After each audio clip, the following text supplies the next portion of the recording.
Berapa lama kamu balik? Esok lusa kot balik KL. Tengoklah jadual macam mana. Kalau tak esok, lusa. Kalau tak lusa, esok. Bas tiket pun tak beli lagi. Dah rumah. Abang. Awak je lah cakap bukan dia.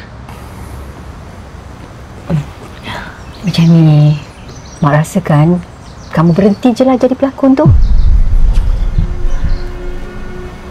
Lagipun, kamu balik sini tolong je ayah kamu kat kebun.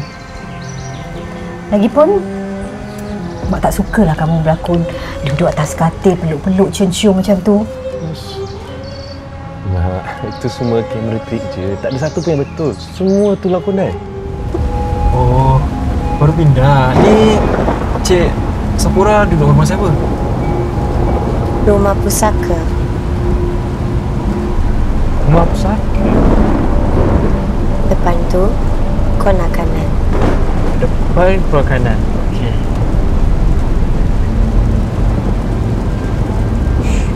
Jauh ni Cik Sapura kalau nak jalan. Betul ke tadi nak jalan? Saya ni bukan apa. Saya ni dah duduk kampung ni daripada kecil sampai ke besar. Memang tak pernah saya tahu ada rumah ke kampung kat sini. Ada. Habis tu saya ni siapa? Awak, sampai bila?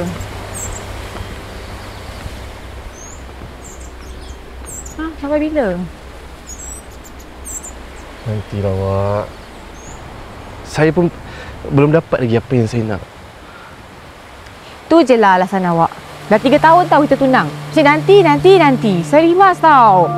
Mak ayah saya tak habis tanya. Bila nak kahwinnya? Bila nak langsungnya?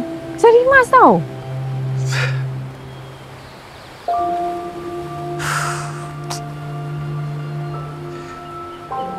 Ke awak ni sebenarnya artis yang tak ada duit?